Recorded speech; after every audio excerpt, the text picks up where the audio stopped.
Hello, everyone. Welcome back to While the Ghostlight Burns.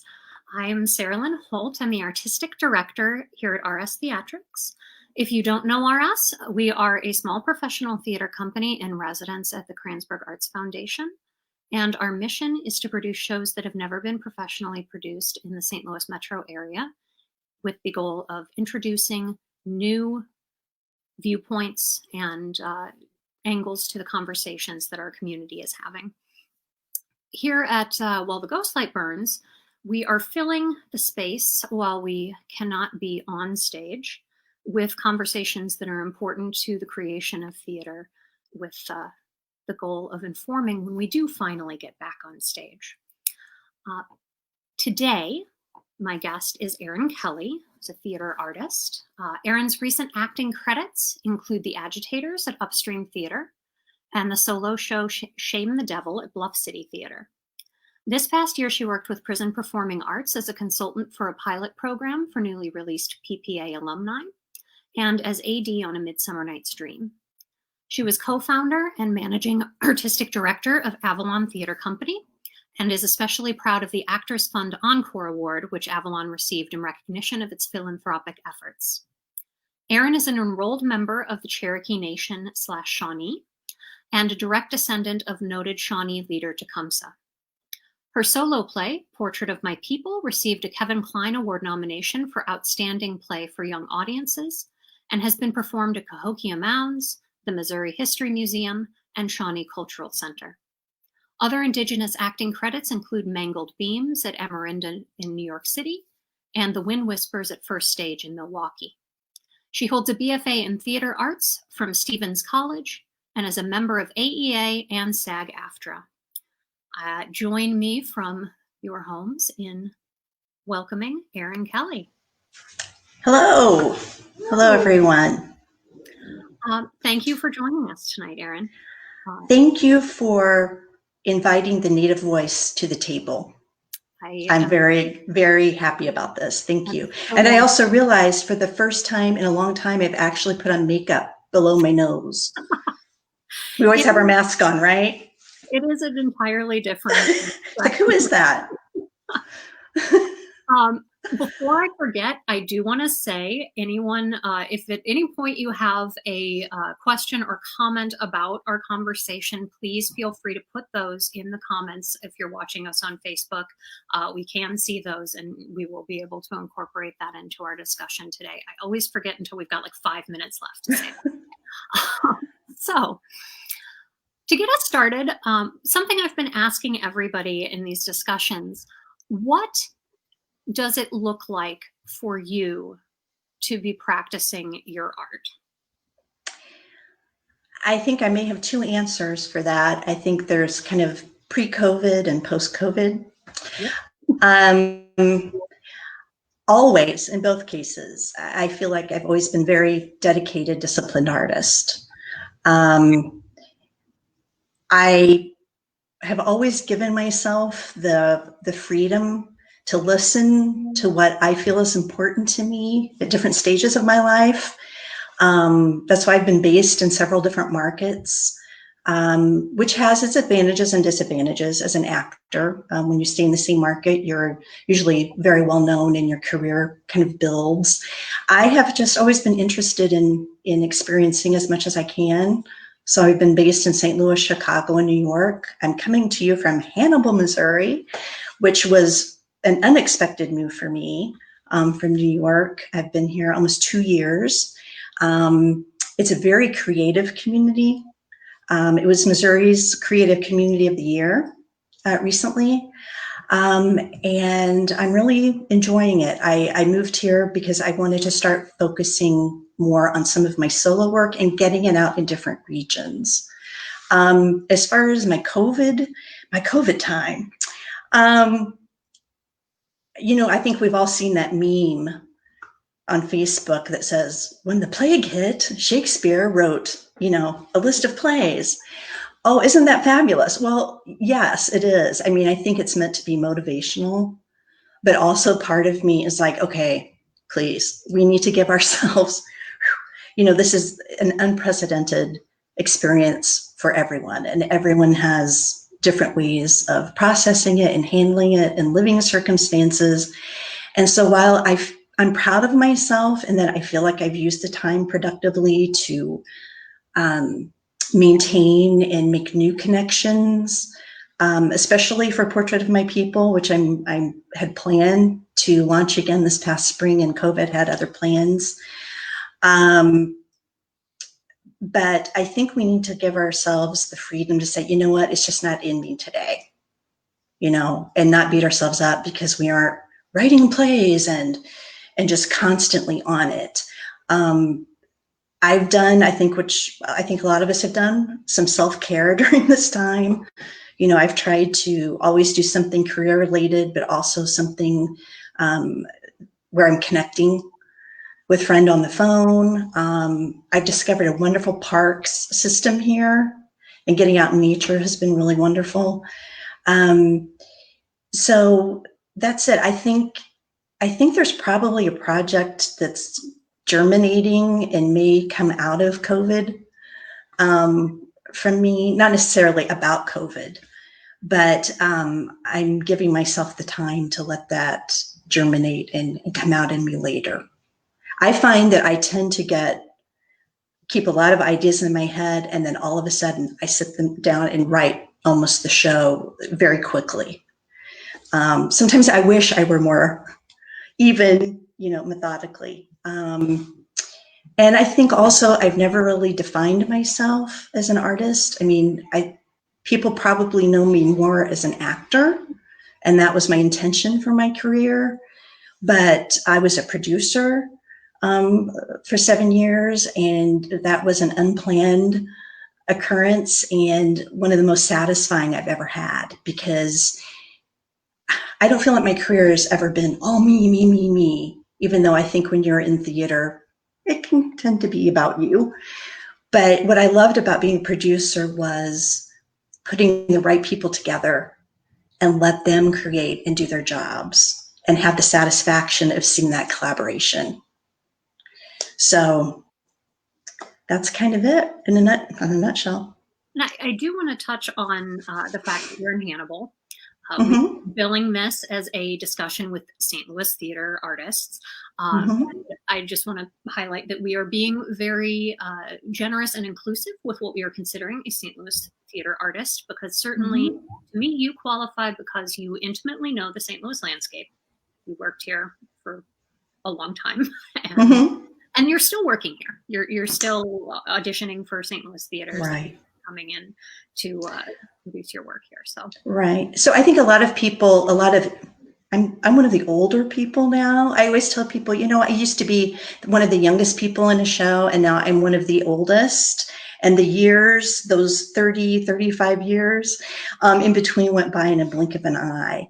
So some people may not know that I started my career in St. Louis in the mid 80s, with Theater Project Company and back in those days. And then I was off other places, and then I came back in 2001. So, but I've always been really involved with St. Louis theater, and still am. You're right.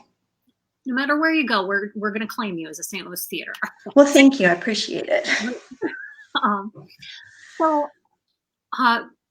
Before we get into some more general topics, I want to talk about Portrait of My People. First, can you just tell us what it is? Portrait of My People is a solo show that I wrote in 2009. I cannot believe it was 11 years ago. It blows my mind. First of all, to give you all a little bit of background about me, because it really translates into part of the play. As Sarah mentioned, I'm an enrolled member of the Cherokee Nation in Shawnee. It is really the only culture I've known. A lot of people, when they find out, or I say, and believe me, I shouted it from the mountaintops my whole life. I'm very proud of my heritage. But a lot of people will ask me, oh, did you do 23andMe? Or did you? And I'm like, no, I've lived my culture from the day I was born. So when I was born, my household was my mother and my grandparents. My grandmother was full blood which you're going to hear. We'll probably talk about blood quantum a little bit here. Full blood. Her mother, my great-grandmother, was full blood Cherokee, and her father was full blood Shawnee. My grandfather was Quaker. Hence, this is where I get a lot of my looks is from my grandfather. He unfortunately passed shortly after I was born. So for my first few years, I was totally immersed in living with my mother and grandmother, living my culture, being very proud of it. Always have been. Anyway, fast forward a million years later, and Avalon Theater Company was producing at the time. And we had always talked about wanting to do an educational outreach production or program. We knew we didn't want to do it as soon as we launched because we wanted time to really develop and be very thoughtful about the kind of programming we wanted.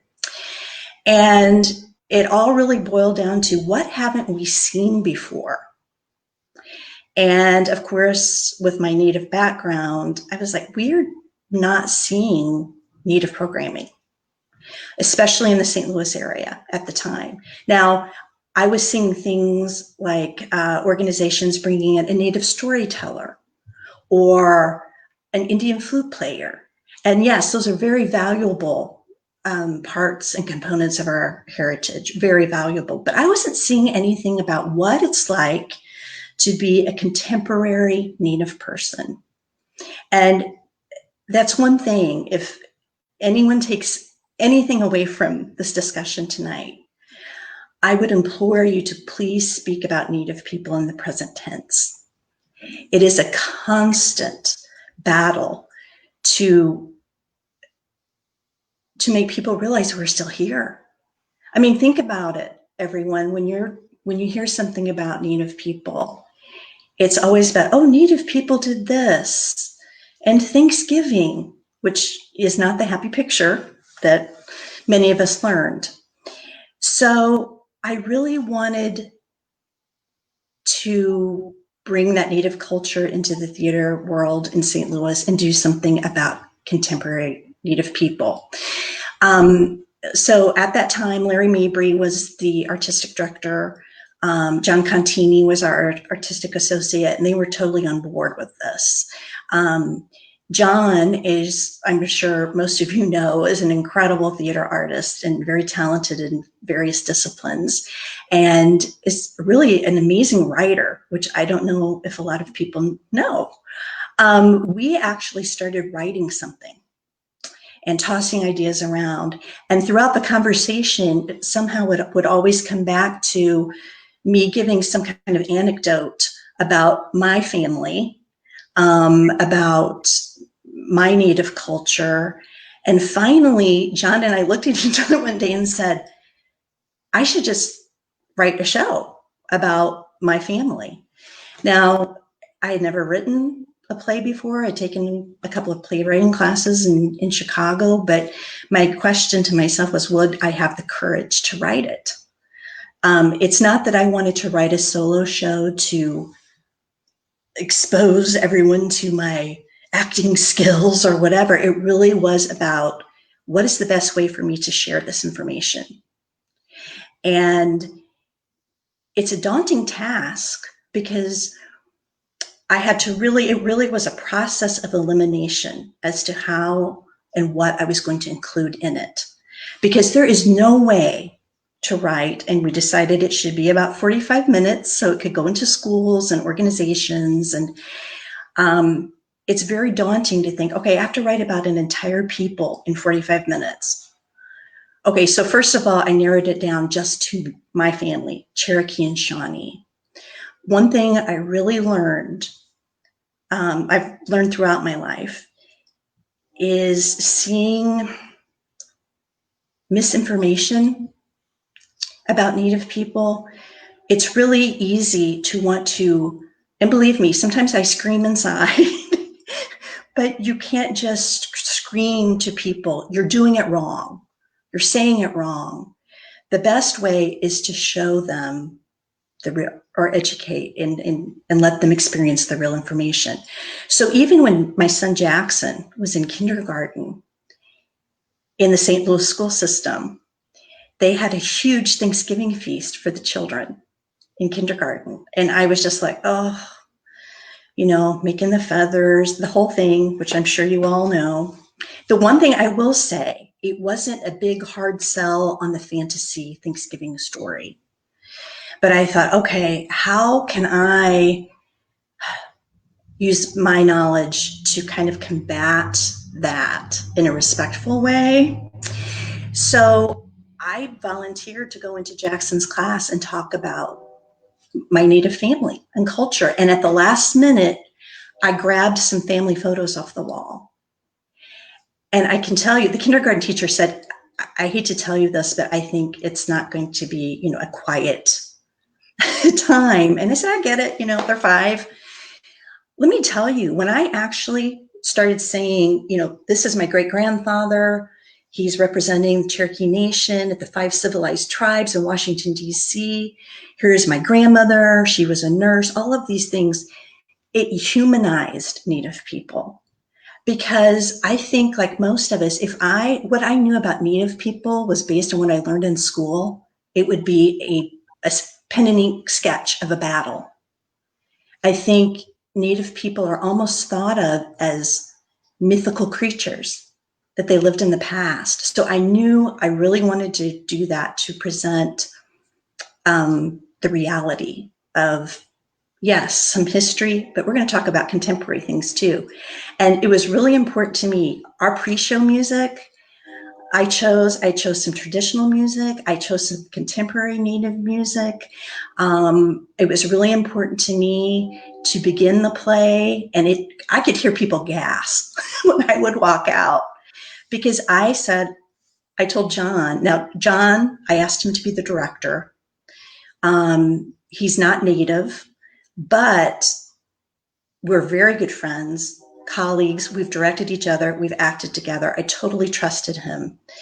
And I knew he would listen and respect my culture and really hone in on some of the transitions and with some of the writing coming across how I wanted it to. And he did a really great job. But I told John, I want to walk in, when I make my entrance, I want to walk in a t-shirt and jeans. And to show that here's a contemporary Native person that you would see walking down the streets of New York City, or you would see in the grocery store in St. Louis. Because I think everyone thought I would walk out, I was going to have dark hair, dark skin, have a buckskin dress on, and be their ideal of what a Native person should look like. And so as the play progresses, I add pieces of my traditional Shawnee outfit. So by the end of the play, I was in my full outfit, and they had seen this mashup of history and contemporary Native life. And I also talked about Native people who inspired me. A lot of people, I mean, really, if I could see the audience and ask you, I don't know how many Native actors or Native people you even know. So I probably varied off your topic there, but so you had it had its origins at Avalon, mm-hmm. but it has since been performed many different places. We mentioned a few of them, Mm-hmm. And that includes, like, I saw the Avalon production, and that was a fully lighting design, sound design. It was able to live in a theater space. Yes. For a long time, for a relatively Mm-hmm. period of time, as long as the theatrical runs in St. Louis. But sometimes you were coming in and setting up in the corner of a community center and having 2-hour block where it belonged to you. Right. Can you talk a little bit about how those experiences differed, how that might have affected your connection with the audience, if it did at all? Sure. That's a really great question. We knew from the beginning, that we wanted this to be as portable as possible. And of course, I had experience from back in the day, the Muni Student Theater Project tour, The Wind Whispers in Milwaukee was a tour. You know, I've been one of those people, those actors, you know, unloading the van and setting up and that whole deal. So we wanted everything to fit in a minivan, the Silver Bullet, which I still drive. Yes, you're right. It was initially produced at Avalon. Larry Mabry did a wonderful job of designing, you know, we even had gobos and, you know, really some nice technical elements. He also designed the sound and multimedia and did a really wonderful job. The sound multimedia, of course, we wanted to be portable as well. The family photographs, all of that was just crucial for the production. So you're right. I've done it in some other theater settings where we actually had time to get there early and set a few light cues. I always do the show with stage manager. Can't live without a stage manager. But I have done the show, you're right, in an all-purpose room, in a gym, in a science lab. So at Cahokia Mounds, I performed it in one of their lecture spaces, and often they have scientists discussing artifacts. And so we walked in and, you know, it was the audience sitting on bleachers and one of those accordion doors that slid across, and I did the show in front of the lab, the sink and the everything. And I have to say that some of those productions where it's just like, we have to modify this, you know, by the seat of our pants. Often we would try to do, if at all possible, a pre-visit to the space. So we at least had an idea of what to expect. I've also done it in a church sanctuary. I had to get used to the idea that it wasn't always going to look exactly the same.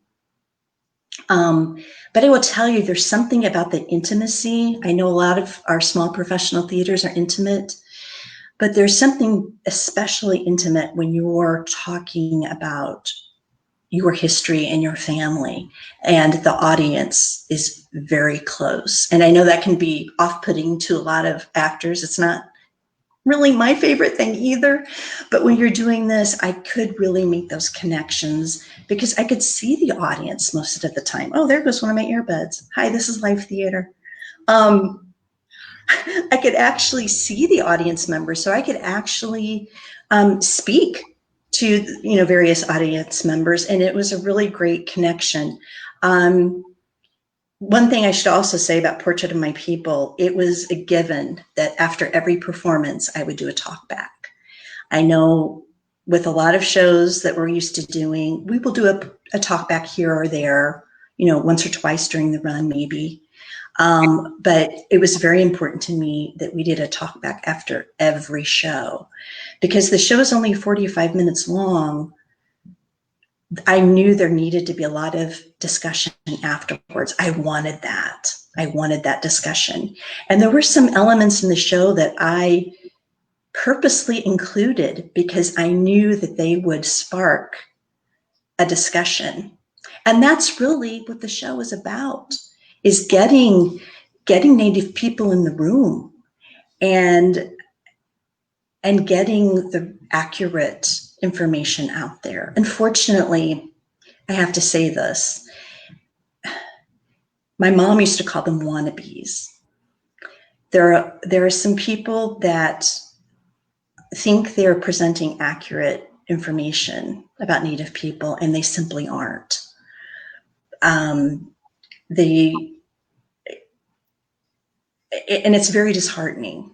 And once again, I find the best way, instead of being upset about it, is to try to get a show to them, if it's a group, so they can hopefully see what it is. The other thing about getting it out into different places that are non-traditional theater settings is it really is limitless as far as the people I can reach. And this is what I really wanted to do. I really wanted to reach as many people as possible. And it's one of the reasons I moved here, is because I wanted to try to get it out in other parts of Missouri, in Illinois, and Kansas and Iowa. So that portability is very important. And I was thinking, when you have a traditional theater run, your audience is, for the most part, going to be limited to people who are intentionally coming to see theatrical performance. There are very few people who just pop in to see what you're doing. Right. But when you're doing it somewhere like Cahokia, where people are visiting for all sorts of purposes and might poke their head in to see what all these people are going in this room for, yeah, you open yourself up to people who are potentially going to be surprised by the experience of theater engaging them and learning something from it. Yes. And I've had some incredible questions and comments, and they're always different. I mean, I originally wrote the show for middle to high school age. And my philosophy is I never want to talk down to children. I mean, that's something that children's theater that was done at Muni Student Theater Project was amazing at, and Metro. And, there are companies that those plays are challenging for children and adults. And that's really what I wanted. So even though I originally hoped that middle and high school age would book it, or their schools, I found it has really developed quite a large adult following. And I've done it for probably kids as young as 8 and, to 88. So it's, that was a surprise for me that it engaged older people as well. So you mentioned a few questions ago, blood quantum. So I wonder if you can give us some background, because I would say I don't know everything there is to know about this by a long shot, but my understanding is that being Native, being an enrolled member, it's different than just doing the 23andMe and finding out that you yes, genetically ties to Native people. Can you talk just a little bit about the uniqueness of that heredity? Yes, it's a very it's a double-edged sword for me. So blood quantum, there was no blood quantum for hundreds and hundreds of years among Native people. There was not blood quantum. And by blood quantum, for the audience, it's when you hear someone say, oh, he's half Ojibwa, or she's a quarter Apache. It's that fraction. It's that blood quantum. So there was no blood quantum until guess when? The US government got involved. And the Bureau of Indian Affairs used it as a way to control Native people and to keep tabs and track of them. To this day, Native people in this country have to carry a card from the Bureau of Indian Affairs with their blood quantum on it. Now, my tribal card does not have that. It does not list me as a fraction, but on my BIA card, it does.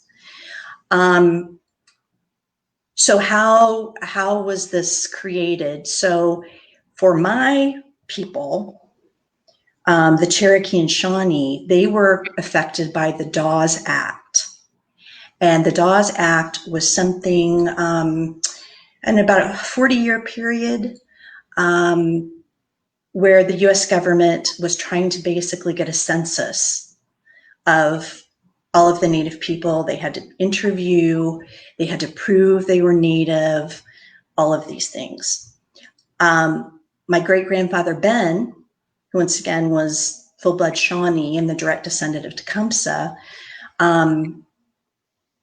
represented Shawnee and Cherokee people when he was fighting for rights and all of that. So he had the wherewithal to make sure that he and my great-grandmother were interviewed and got their family and their children at the time enrolled on the Dawes Roll. Because of that, my grandmother is recognized as an enrolled citizen. My mother, myself. You know, on one hand, yes, it's a great thing that my ancestors had that knowledge and determination to make sure they were counted. On the other hand, being referred to as a fraction by people is not my favorite thing whatsoever. I don't think you hear that a lot in other racial and ethnic groups. It used to really bother me, but as I've gotten older, I know what I am, you know, and I've never tried to pass. I know, because how I look, that I'm not going to be racially profiled like my male cousins who look more of that traditional look. I mean, I've shouted from the mountaintops what I am. You know, I put it on my resume, whether it's my theater resume or my survival job resume. Hey, there's an earbud again. I'll just keep one. And I used to want to be more brown. And my mother used to say she used to cry because she wasn't as brown as her cousins. Once I realized that I was never going to be more brown, I decided that the best thing for me to do is use all the parts of me to try to create change.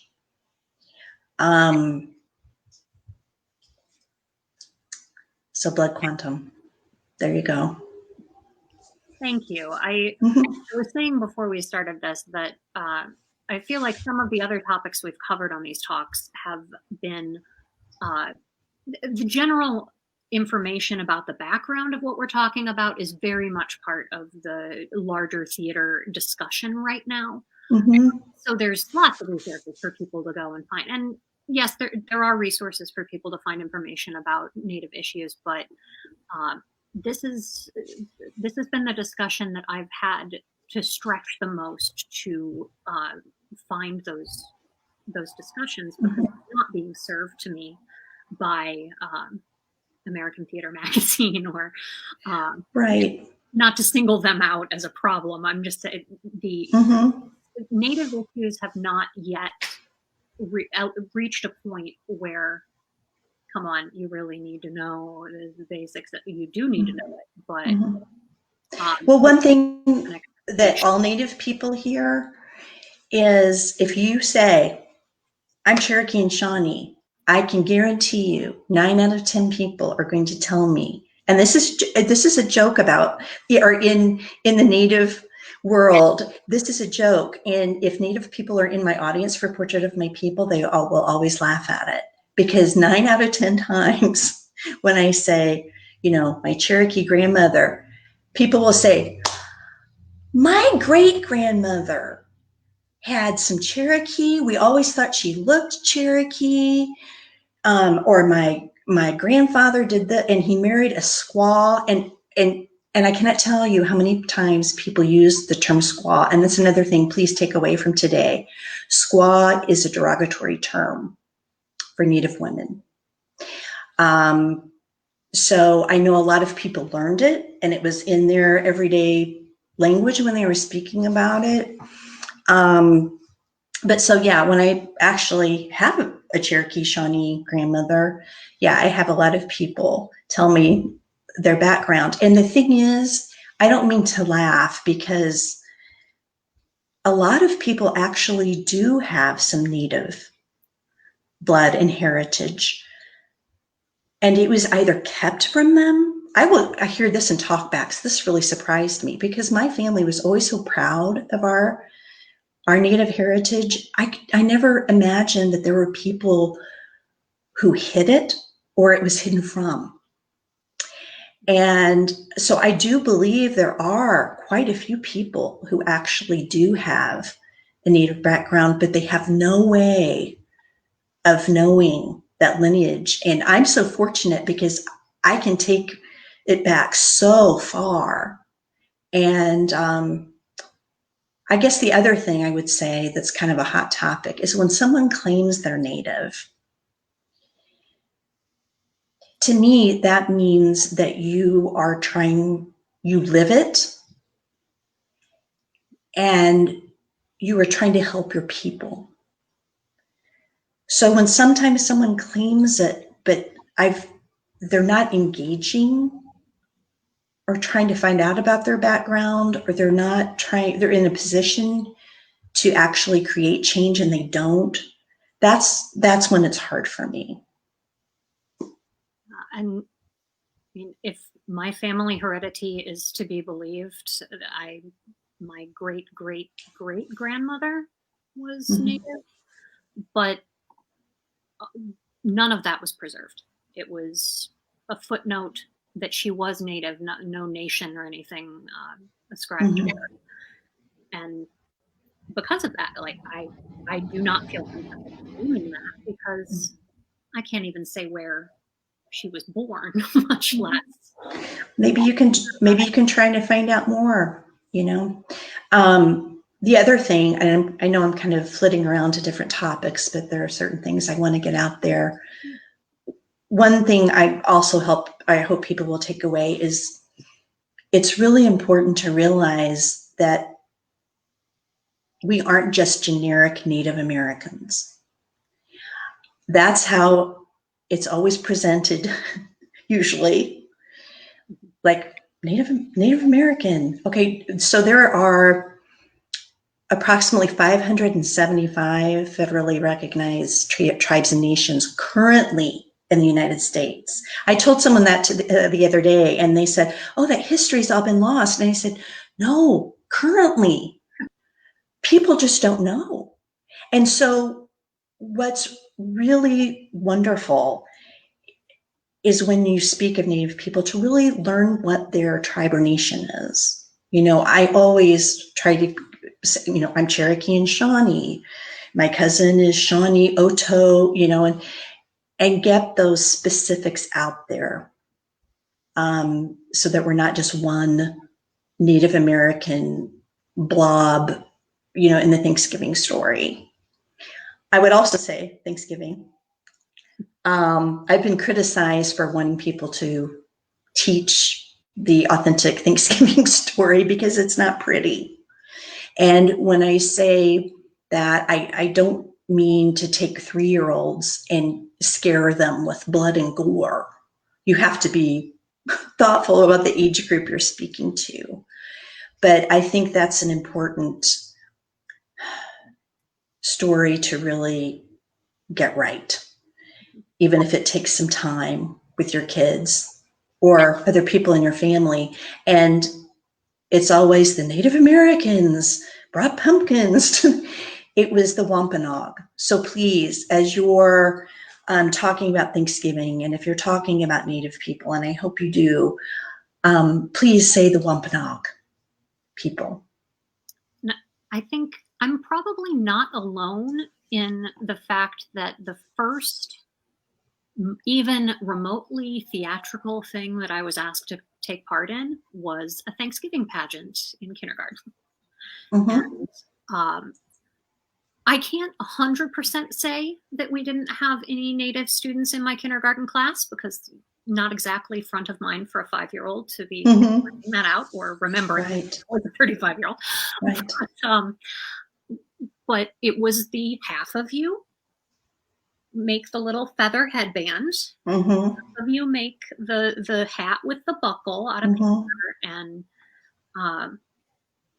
it's I was thinking earlier about what that means, how pervasive that can be, just sort of subconsciously, when Mm-hmm. that's one of the first things we're invited to do as a theater artist later in life, when our foundation is something like that. Mm-hmm.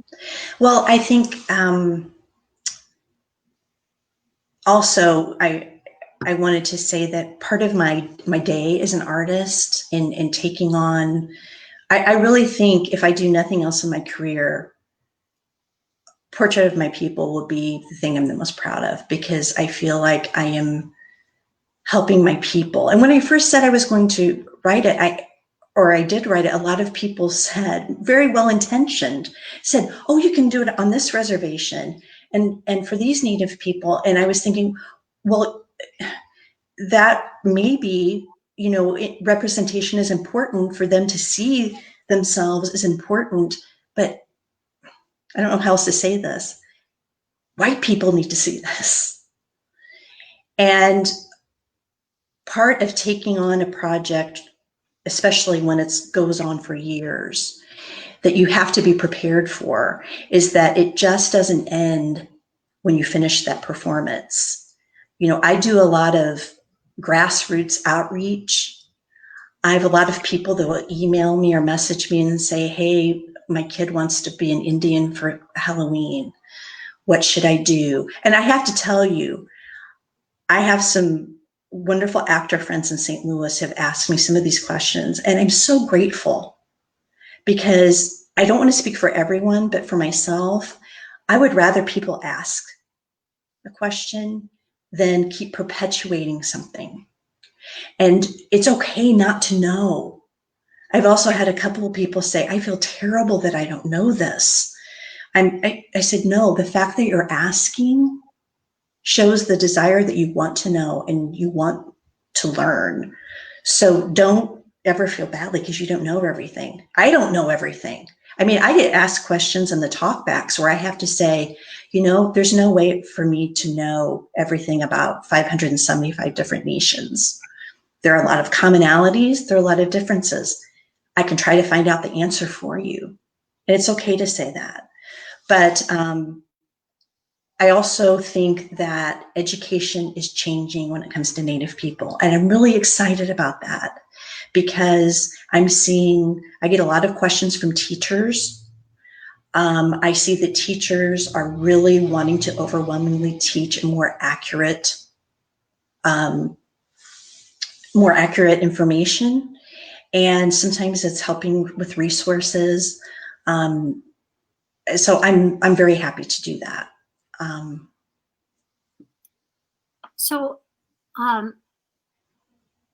looking at the current landscape for Native artists, Mm-hmm.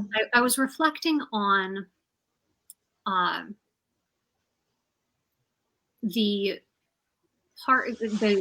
characters that I have seen who are Native depicted on stages pretty much as far back as I can think of. And I have a hard time thinking of times when they've been portrayed by Native actors. So I wonder if that has something to do with this idea that Native people are in the past and impossible to conjure into being for your theatrical production, or if it goes back to playing Indians in kindergarten and thinking anyone can do it, or do you personally observe more of an acceptance that non-Native people play Native roles than we see with other races and ethnic groups, or is that sincere to my I hope to God that there aren't theater companies out there putting non-Native actors in Native roles. And quite truthfully, there aren't a lot of Native roles. So, first of all, yes, there's a long history, as is with other racial groups, of this just asinine portrayal of a person of that race and or culture. I talk about it in Portrait of My People, seeing the cowboy and Indian movies where it was always non-Native actors with the red makeup on and the bad feathers and F Troop, I couldn't stand when I was a kid. And people will tell me that those Indians always got the white guys. The Indians were the smart ones. I said, you know what? But they were like portrayed as these bumbling people and or as savages in the films, and you weren't seeing real Native people. I will tell you this, and I know you've seen Portrait of My People, but for the audience who hasn't, my Aunt Mary, who actually served as my consultant on Portrait of My People, because I wanted to make sure I got everything right. And what's really bizarre, as I mentioned to you earlier, Sarah, is when you're writing a play and you cannot even trust history in books because it's probably been whitewashed. So my Aunt Mary was invaluable. She worked for the Cherokee Nation for decades in many capacities and was just an amazing resource for me.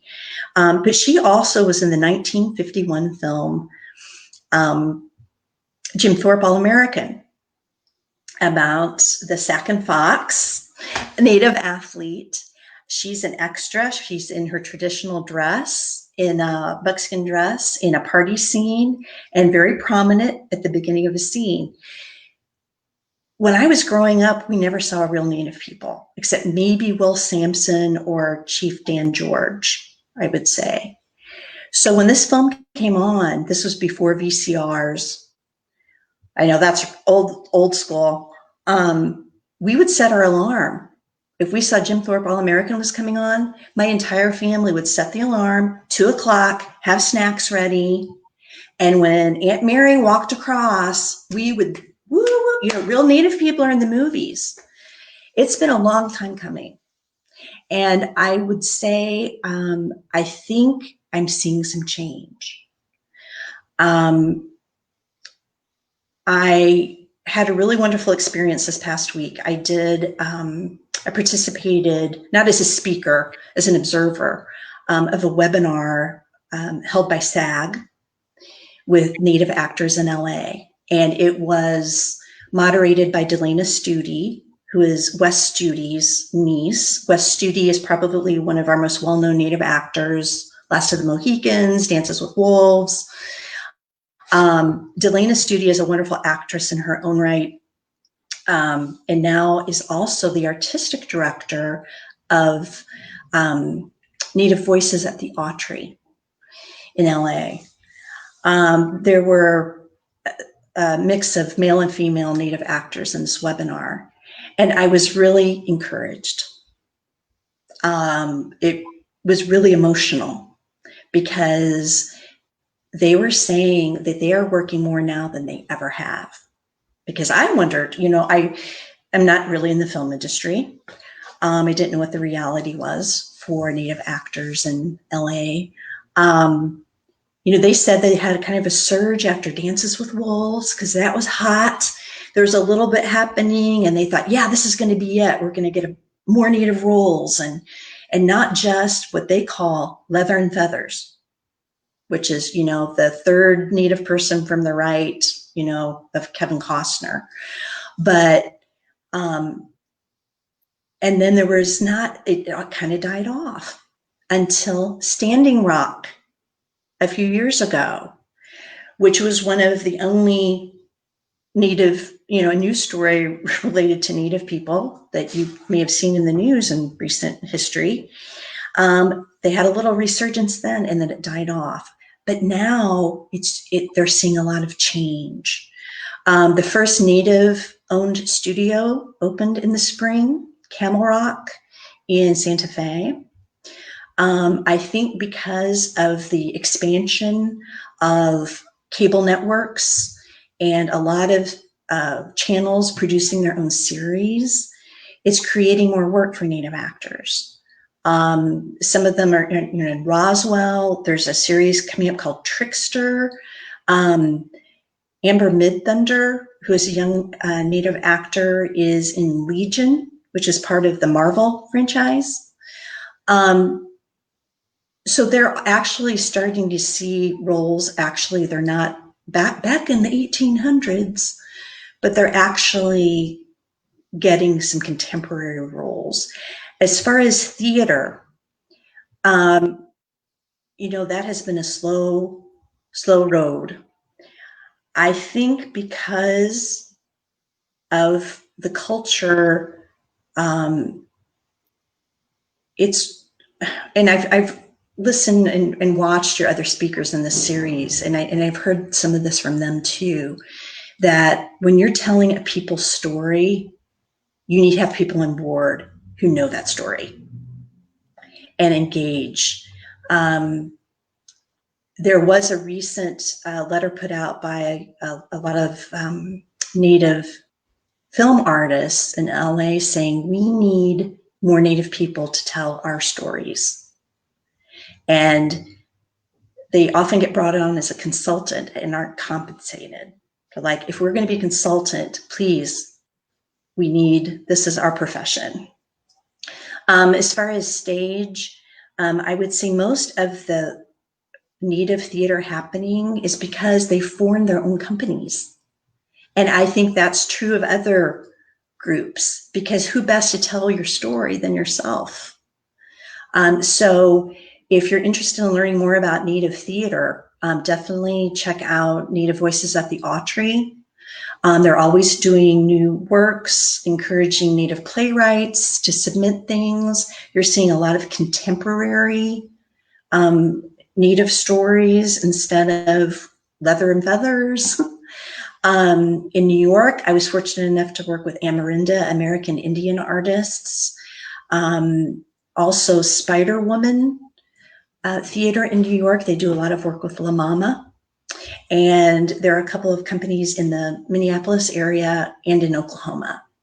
So they're still kind of, in very succinct places in the country, and hopefully we can start enlarging that scope. And I think Native actors, like other racial groups, would also like to be cast as not the Indian guy, but like I'm sure Wes Studi, okay, who has had this wonderful career of playing historic Native people, and he's done some contemporary work. I'm sure he would love to do Willie Loman in Death of a Salesman. Yeah. I don't know if we'll see that day anytime soon. I sure hope so. And I also would like to say, and I think other racial groups would agree with me on this, we're not interchangeable. If there's a Native role, please cast it with a Native person and not another person from a different racial group because you think you've checked that BIPOC box. I would say if you're a theater company in the St. Louis area and you feel like, I don't know any Native people, well, first of all, maybe you shouldn't do the play if you're going to put non-Native actors in Native roles. But check out other resources. Like WashU has a wonderful Native studies program and student union. Think about casting a Native student in a role. I would, even if they're not a professional actor, I'm sure you could find someone who's had some performance background. I would much rather see that than a non-Native person in that role. I'm going to go ahead and drop in the comments the link to that WashU group. Great. Their student union is very active. I think I gave you the link to the website, the student union, or they say association, union's old school. They have a page on the website. They also have the Facebook page. They always are having programming that's open to the public, whether it be various webinars or exhibits, or the student association also does a powwow every spring. So they're a great resource in St. Louis. And you do not need to necessarily find your actors from your stable of people who always show up to your auditions. We've seen Right.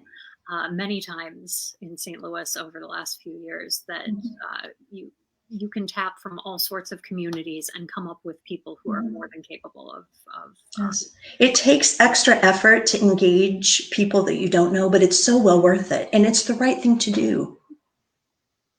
So we might end up going a little over our hour because I really want to talk about Sure. land acknowledgements. Okay.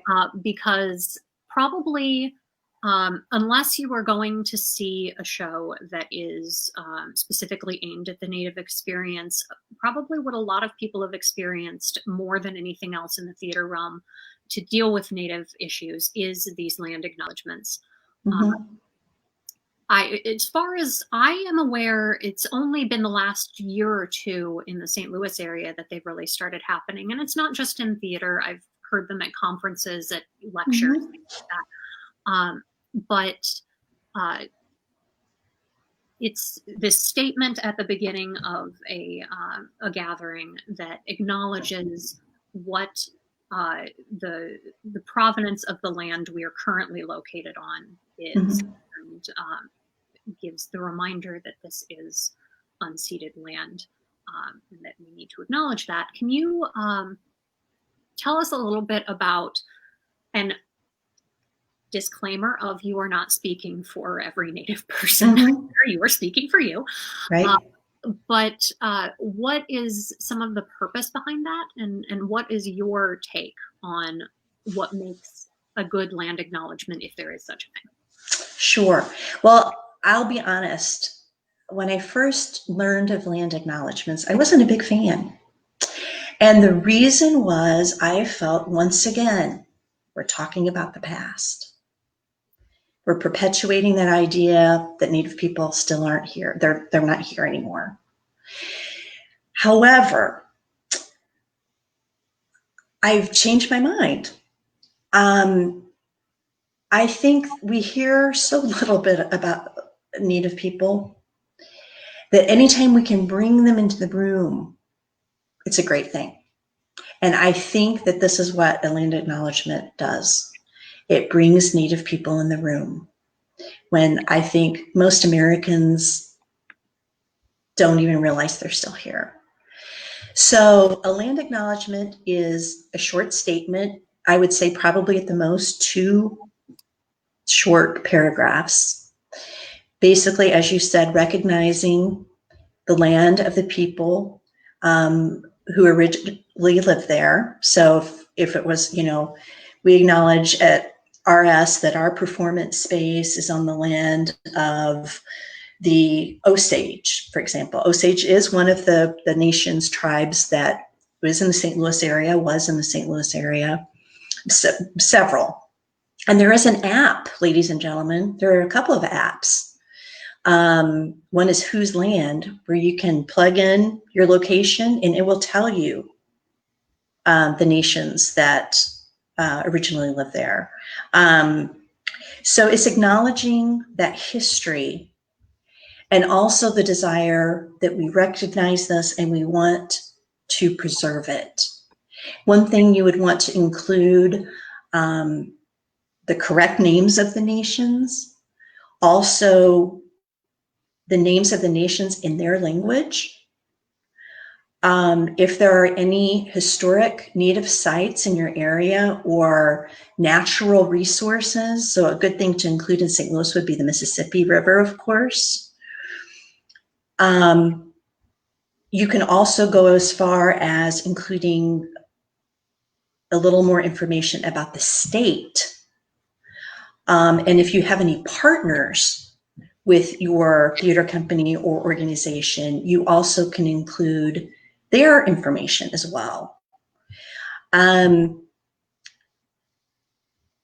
thing I would encourage people to do is, if you're going to do a land acknowledgement, and I actually found a really great website, which I shared with Sarah, and she can share that link with you. It has incredible information. It's Native Governance Center.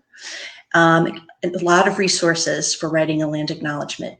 But my favorite thing about it is it gives you ideas so that you can use the land acknowledgement as a springboard for action.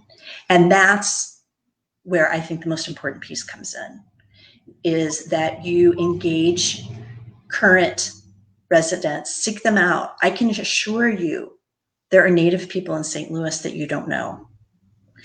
And I mean, when I was working at a survival job in Chicago one time, I kind of worked with this one woman in the office sometimes. And one day we were eating lunch and I said, "So what nation are you?" And she went, I. She said, "You are the first person who has ever realized I'm Native.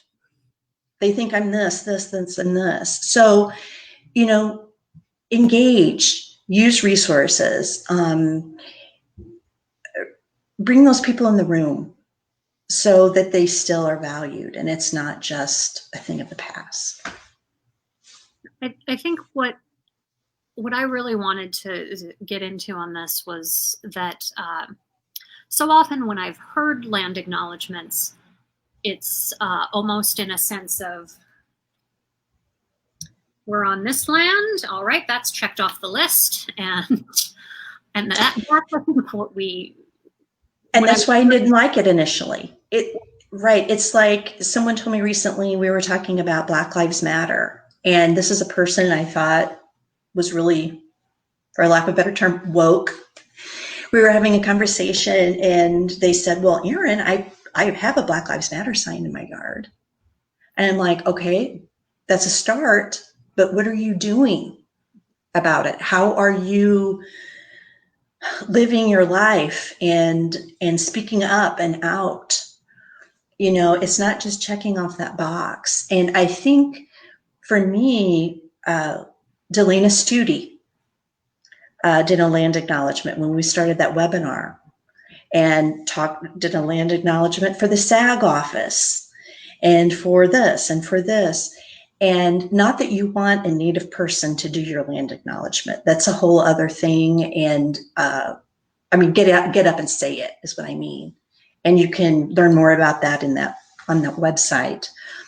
But I really liked hearing it out loud because, once again, it brought it into the room instead of having it maybe on a back page of a program or, you know, posted in the lobby. I think there's something about hearing it that makes it really sink in. So, because we are currently over our hour, I want to do our shout outs real quick. First up, RS Theatrics has been bringing you this evening. We are a 501c3 nonprofit, and we are in the middle of our fundraising drive for the end of the year right now. We do have a matching donor, who means that if you donate now, your donation will effectively be doubled. So I am dropping the donation link in the chat right now. We very much appreciate any support that you have to offer. No, this is a tough time and a tough year, but just trying to get through it like everybody else. And now I'm going to ask Erin, you to tell us a little bit about the resources people can find on your website while I drop the link in the chat. Sure. This is the Portrait of My People page on my website, erinkellyactor.com. And I have quite a few resources on here. Tonight, I wanted to point out my study guide. I wrote this, and I did have it vetted by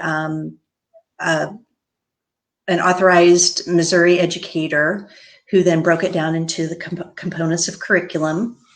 And I just want to point it out, if you have some time, if you have kids at home or you want to learn more yourself, it focuses on the Shawnee and Cherokee, of course, and has some activities that are appropriate for all age groups. So please feel free to check that out. The show, I am currently, because of COVID, not doing it, of course. I'm hoping to get it out when it is safe to do so. So if you are interested in booking it or know someone who may be, I'd be happy to talk to them in the meantime. And I believe, Sarah, you already put up the link with the Native Governance Center. And I also want to just give a little shout out to RS, because I think this series is amazing. I am so thrilled that RS thought to ask a Native person and bring the Native voice into the room. It doesn't happen very often. And the other guests have been amazing. I have seen all of them. Please check them out. And please show RS some love. I can tell you, as a small professional theater producer, former producer, still producing on my own, that it is a 24/7 non-stop job and a challenge in the best of times. And we're hearing a lot about how Broadway's not coming back. And while, yes, we love Broadway, I have friends in all capacities that I wish were working right now, but we're not hearing a lot about the smaller theaters and how they need resources and they need support during this time. So if you could please show us some love, I'd really appreciate it. Thank you so much. You're welcome. And remember the Wampanoag at Thanksgiving, please. And those past installments of While the Ghostlight Burns, we have those on our YouTube channel and on our website. So please check those out.